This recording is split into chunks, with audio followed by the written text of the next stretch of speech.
नमस्कार, स्वागत है आपका एक बार फिर से आपके अपने खास कार्यक्रम विजन यूपी में। हम मौजूद हैं हमीरपुर विधानसभा में और आज हमारे साथ जो मेहमान हैं वो हैं हमीरपुर विधानसभा से भारतीय जनता पार्टी के प्रत्याशी मनोज प्रजापति जी। मनोज जी, बहुत बहुत स्वागत है आपका हमारे खास कार्यक्रम विजन यूपी में। पहला सवाल आपसे, क्या है इस बार चुनाव में आपका विजन और कैसी तैयारियाँ चल रही हैं? देखिए, हमेशा से आदरणीय नरेंद्र मोदी जी और आदरणीय योगी जी विकास की बात को आगे रख करके राजनीति किया करते हैं। इन्हीं सब चीज़ों को ध्यान में रख करके और सामाजिक सौहार्द बना रहे, सभी जातियों को सरकार में भागीदारी मिले, इन सब चीज़ों को ध्यान में रख करके मुझे लगता है कि यहाँ से प्रत्याशी बनाया गया है। तो एक तो सामाजिक भागीदारी की बात है और दूसरा विकास की बात है।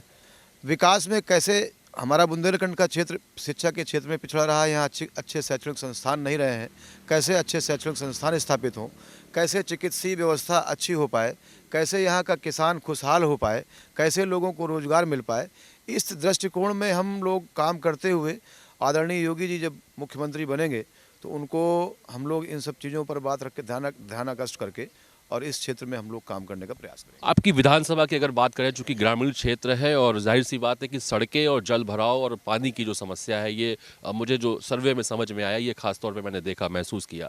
आप भी चूंकि क्षेत्र में हैं और आप यहीं से हैं तो जाहिर सी बात है आप भी इससे अवगत होंगे। क्या लगता है आपको, ये बड़ी समस्या है यहाँ? निश्चित रूप से सड़कें यहाँ की बहुत ख़राब हुआ करती थी, लेकिन ये 5 वर्षों में आप जिस हाईवे पे हम खड़े हैं इसी की बहुत बड़ी दुर्दशा थी। और लेकिन पिछली जो सरकार बनी तो ये 165 किलोमीटर का मार्ग है, इसको भारतीय जनता पार्टी की सरकार ने बनाने का काम किया। आज इसमें अच्छी तरीके से वाहन चल रहे हैं और पेयजल की जहाँ तक व्यवस्था है, आप गांव-गांव में जाइए, नमाम गंगे प्रोजेक्ट के जो बड़े बड़े पाइप्स हैं वो पड़े हुए हैं, घर घर नल और उस नल से जल की योजना संचालित हो रही है। सभी लोगों को कैसे स्वच्छ शुद्ध पेयजल मिल सके। लोकतंत्र का बड़ा दुर्भाग्य है कि आज़ादी के इतने वर्षों बाद भी हमारे देश के लोग स्वच्छ पानी पीने के लिए तरसते रहे। जब आदरणीय मोदी जी और योगी जी सरकार में आए तो इस तरफ उन्होंने ध्यान दिया है, तो पेयजल की व्यवस्था के लिए काम अच्छा हो रहा है। जब जब हमारे यहाँ भारतीय जनता पार्टी की सरकार बनी, जब पहली सरकार बनी तो आदरणीय अटल बिहारी वाजपेयी जी ने सड़कों का नेटवर्क देश के गाँव तक जोड़ा था। हमारा ऐसा मानना है कि अगर हम लोग स्पीड को बढ़ा लेंगे तो कोई भी विकास गति पकड़ सकता है और बिना सड़कों के निर्माण के विकास गति नहीं पकड़ सकता है। पहली सरकार में हमने सड़कों को जोड़ा था, दूसरी सरकार जब हमारी बनी तो बिजली के ऊपर काम हुआ है। आज देखिए, पहले बिजली नहीं रहा करती थी, 2 घंटे 3 घंटे 4 घंटे 5 घंटे, ग्रामीण क्षेत्र का तो बहुत बुरा हाल था। लेकिन अब जब से सरकार हमारे यहाँ उत्तर प्रदेश में भारतीय जनता पार्टी की है तो बिजली भी आबाद तरीके से मिल रही है। अब हमारा मिशन चल रहा है पानी के ऊपर कि पानी कैसे लोगों को अच्छा मुहैया कराया जाए। इस तरीके से जब पुनः सरकार बनेगी तो जो भी विजन होगा हमारी पार्टी का, उसके हिसाब से हम लोग काम करेंगे। मनोज जी, मैंने देखा अस्पतालों की स्थिति, चूँकि कोरोना काल चल रहा है और हम हो या आप हो और या आम जनमानस हो, सभी ने बहुत करीब से देखा है कि ऑक्सीजन की कमी कितनी रही कोरोना काल में। और स्वास्थ्य सुविधाएं जो हैं, मतलब हमीरपुर की तो आप बात छोड़िए, विधानसभा की, आप शहर की अगर बात करें तो वहाँ भी लोग परेशान रहे, यहाँ तक कि उत्तर प्रदेश की राजधानी लखनऊ में भी। मैं कल अस्पताल गया यहाँ पे, तो यहाँ पर लोग कहते हैं कि इसका नाम रिफ़र हॉस्पिटल कर दिया गया, मतलब यहाँ तुरंत रिफ़र कर दिया जाता है। और जाम की समस्या एक बड़ी समस्या है। अब ऐसी स्थिति में एक पेशेंट को कैसे 60-70 किलोमीटर का सफ़र, यहाँ से कानपुर 60-70 किलोमीटर है, कैसे लोग तय कर पाते हैं? मुझे लगता है आधे लोग तो रास्ते में ही ख़त्म हो जाते हैं। देखिए, हमीरपुर में एक निर्माणाधीन बाईपास बन रहा है और उस बाईपास से काफ़ी हम लोगों को निजात मिलेगी। आपने बड़ा महत्वपूर्ण बिंदु उठाया है स्वास्थ्य के संबंध में, और कोविड का भी आपने जिक्र किया है। कोविड एक वैश्विक महामारी थी और पूरी दुनिया उसके लिए तैयार नहीं थी। आपने देखा होगा अमेरिका किस तरीके से जूझ करके कितने लाखों लोगों की वहाँ पर जाने गई, लेकिन हमारी भारतीय जनता पार्टी की सरकार ने और उत्तर प्रदेश की सरकार ने भी जिस तरीके से इस बीमारी से लड़ाई लड़ी, उसके ऊपर नियंत्रण किया, तो निश्चित रूप से उसका हमें अभिवादन करना चाहिए और उनको धन्यवाद देना चाहिए। हमीरपुर में भी ऑक्सीजन प्लांट लगाया, आदरणीय विधायक जी ने लगाया। मौदहा के आपके जो सेंटर है हमारे, हम अगर हमीरपुर की विशेष बात करें, हम मौदहा विकास खंड में भी एक ऑक्सीजन प्लांट लगाया। तो जब कोई इस तरीके की बीमारी आती है तो लड़ने में थोड़ा सा समय लगता है, और ये अच्छी बात है कि लड़ करके हम आज खड़े हैं और बीमारी को हमने लगभग चैलेंज करके यहाँ से भगाने का काम किया है। अस्पतालों में आपके यहाँ डॉक्टरों की भी कमी है। मैंने मतलब लोगों ने मुझे बताया कि डॉक्टरों की कमी है और लोग खास तौर से मतलब बड़ा एक चिंता का विषय है, चूँकि स्वास्थ्य और सरकारी अस्पताल जो कि एक महत्वपूर्ण, आम आदमी जो है वो सबसे पहले सरकारी अस्पताल ही जाता है, हर आदमी प्राइवेट अस्पताल नहीं जा सकता है।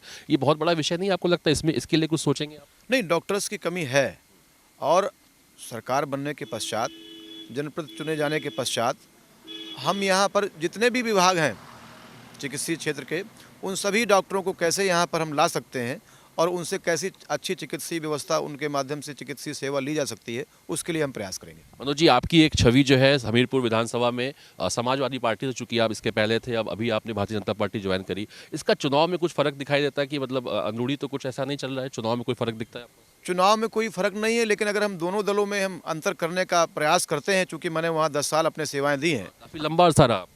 तो उस पार्टी के अंदर जो लोकतंत्र होना चाहिए, तो पार्टी के अंदर लोकतंत्र नहीं है। एक व्यक्ति बैठे हुए हैं, वही अपने निर्णयों को दूसरे के ऊपर थोपते हैं। कार्यकर्ताओं की भावनाओं की कोई वहाँ पे इज्जत नहीं है, और अगर उस व्यक्ति से चीज़ें कुछ छूट जाती हैं, तो हर जिले पे उनके नातेदार रिश्तेदार बैठे हैं, वो रिश्तेदार उन निर्णयों को लिया करते हैं। और जब रिश्तेदार, नातेदार और कोई एक व्यक्ति ही किसी दल का निर्णय लेने लग जाएगा, तो उस दल का पराभव नहीं हो सकता है। तो मतलब आपको लगता है कि इससे आपके चुनाव में कोई फर्क नहीं पड़ने वाला? मुझे नहीं लगता कोई फर्क, क्योंकि भारतीय जनता पार्टी को जितना मैंने महसूस किया, यहाँ के कार्यकर्ता बड़ा विशाल हृदय हैं। आदरणीय विधायक जी विधायक रहे, और कल आपने देखा होगा कितने खुले हृदय से हम लोगों को आशीर्वाद प्रदान किया है, क्योंकि वो जानते हैं यहाँ का कार्यकर्ता, विधायक, सांसद, ये सब बनना अलग बात है। पहली बात है कि कैसे हमारा राष्ट्र निर्माण हो सके, और राष्ट्र का सर्वांगीण विकास तभी हो सकता है जब वहाँ के सभी निवासियों को, सभी जातियों को ये महसूस हो कि हम सरकार में भागीदार हैं। तो हमारा उद्देश्य, यह भारतीय जनता पार्टी का उद्देश्य है कि सभी अंगों को मजबूती प्रदान करते हुए राष्ट्र के विकास में हम भागीदार बना पाएँ। यह भारतीय जनता पार्टी का उद्देश्य है। यही प्रमुख अंतर है समाजवादी पार्टी और भारतीय जनता पार्टी में। आखिरी 2 सवाल, चूंकि आपका जनसंपर्क का समय है। किसान मुद्दा जो है बहुत मतलब एक गहरा मुद्दा है, और बहुत नाराज़ है, खासतौर से इसका पूरा असर पश्चिमी उत्तर प्रदेश के चुनाव में देखा भी जा रहा है। यहाँ चूंकि आपका ग्रामीण क्षेत्र है, तो किसानों की संख्या ज़्यादा है। क्या लगता है आपको, किसान आपके साथ है? देखिए, पहले भी हमने कहा कि लोकतांत्रिक परंपराओं का निर्वहन अगर कोई दल करता है तो भारतीय जनता पार्टी करता है। 3 बिल आए थे किसानों के परिप्रेक्ष्य में, उनका विरोध किया गया, और बड़े विशाल हृदय को दिखाते हुए आदरणीय मोदी जी ने उन बिलों को किसानों की मांग पर वापस किया है। और अब जो पहले का विरोध था वो कहीं ना कहीं कम हुआ है।